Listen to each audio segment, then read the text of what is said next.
You wake up, your phone lights up. WhatsApp, Instagram, emails. What do you want for breakfast? What do you wear? Who gets a reply? Before you even sit still, you've made 20 decisions, and you haven't even started to take control of your life. So ask yourself, why do you answer every message but ignore your own mission? Why do you spend time solving small problems while the big questions remain untouched? How many of your decisions are truly yours? And how many are distractions in disguise? The world teaches you, make your own choices, control everything, be in charge. But here's the truth, decision-making is not freedom. It's a limited resource. Every choice costs energy, mental bandwidth, willpower. This is called decision fatigue. Studies show judges grant fewer paroles before lunch. Consumers say whatever after 20 aisle choices. Even Navy SEALs fall into reactive thinking when drained. And yet we act like deciding more equals strength. Wrong. Friedrich Nietzsche said, "He who has a why to live can bear almost any how." Most men chase the how. Alphas clarify the why. That's the difference between being busy and being powerful.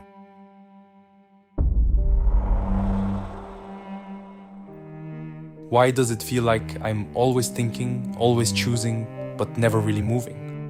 Because your energy bleeds through 1,000 open doors. Every small decision you make is a cut. Okay, but don't I need to be in control of everything? Control is not in choosing everything. It's in choosing what matters. Once and never again. Sometimes I worry people will think I'm rigid or arrogant. Most people are lost. They fear the man who walks with direction, not because he's wrong, but because they have no compass. So, what should I do? Decide who you are.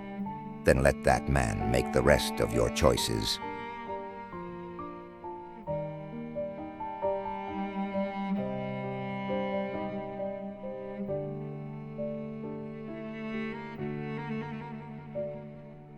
Nietzsche once wrote, "Become who you are." Most men wait for identity to be handed to them. The alpha builds it, shapes it, sharpens it with every decisive moment. In your body, same breakfast, same morning routine, rituals over randomness. In business, clear criteria, no meetings without purpose, no maybes, only yes or no. In relationships, boundaries decided in peace, not emotion. You don't need to decide everything. You need to decide who you are and let that man make your choices for you.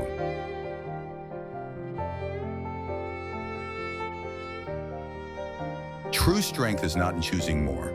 It's in choosing once with clarity. An alpha doesn't waste willpower on low-level noise. He sets defaults. He builds systems. He lives by principles, because clarity is freedom and automation is power. Every decision you don't have to make gives you space for the ones that matter. Picture this instead. A colleague writes you an email. When would work for you? Monday morning, Tuesday after lunch, or Thursday before 3 p.m.? You pause. You weigh it. You check your calendar. You send back another option. 10 minutes later, you're still thinking about logistics, not leadership. Now imagine the alpha move. I'm available Tuesday at 2 p.m. Let me know if that works. One sentence, one rhythm, no leakage. The lesson, every time you delay clarity, you pay with attention.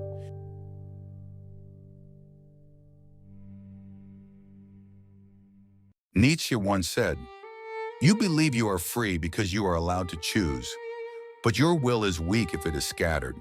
The man who constantly decides becomes a servant of possibilities. A beta asks himself 50 times a day, "What should I do now?" An alpha asks once, "Who will I be today?" The beta is reactive. He tries to please, to guess, to manage impressions. The alpha builds structure. He guards attention. He leads himself. Your calendar, your food, your voice, your decisions. They should all say the same thing. I know who I am. People might say you're rigid, strict, or too direct. But the irony is, they aren't reacting to your strength. They're reacting to their own uncertainty. Most people don't have a compass, so when you walk in with direction, they feel exposed. As Nietzsche said, man is a rope stretched between the animal and the Übermensch, a rope over an abyss. Without direction, most fall. But the alpha walks forward, eyes open, will intact. Society rewards the always available, always deciding man, but that man burns out and becomes reactive.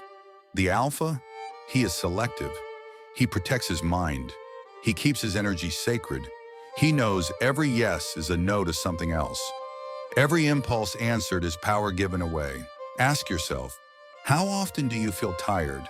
Not because of what you did, but because of what you couldn't filter. Picture this. A man walks into battle, but before he lifts his sword, he's asked to choose his socks, his sword grip, his shoulder posture, his breath count. Would he still be focused, or would he be drained before the fight begins? Now ask yourself, are you leading your energy or leaking it? Clarity isn't rigid, it's ruthless. From early on, we are conditioned to equate helpfulness with taking responsibility, even when it doesn't belong to us.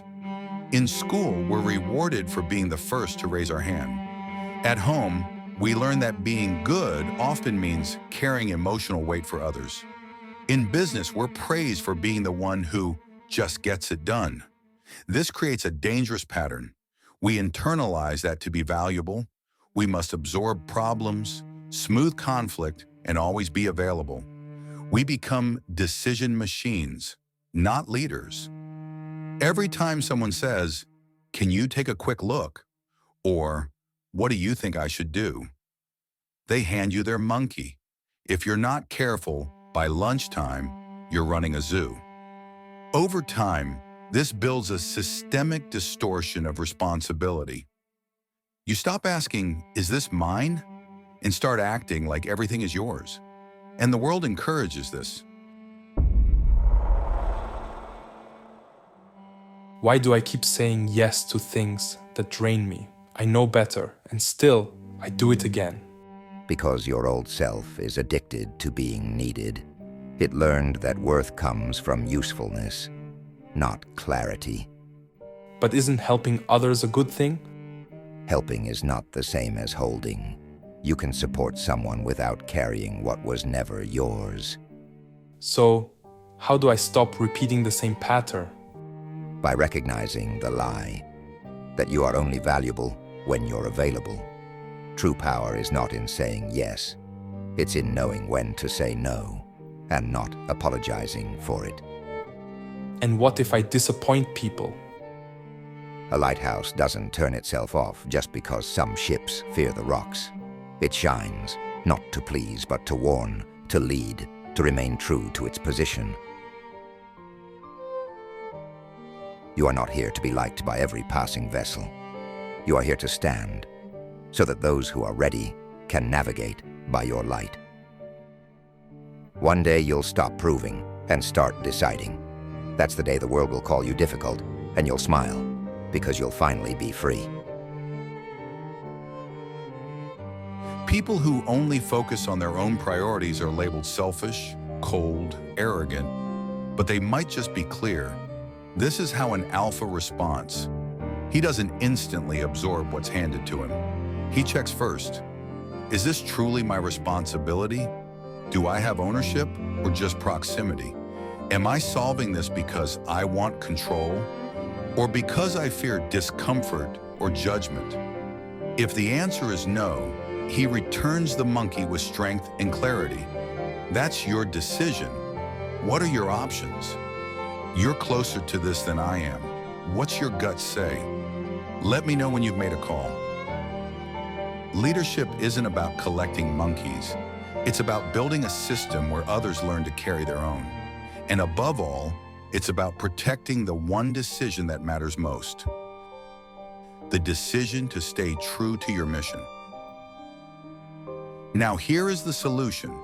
Build rituals, say no, automate low-level choices, and when in doubt, ask, is this aligned with the man I'm becoming? Decide less, decide early, decide who you are, and always act from there. Stay sharp, stay shadow.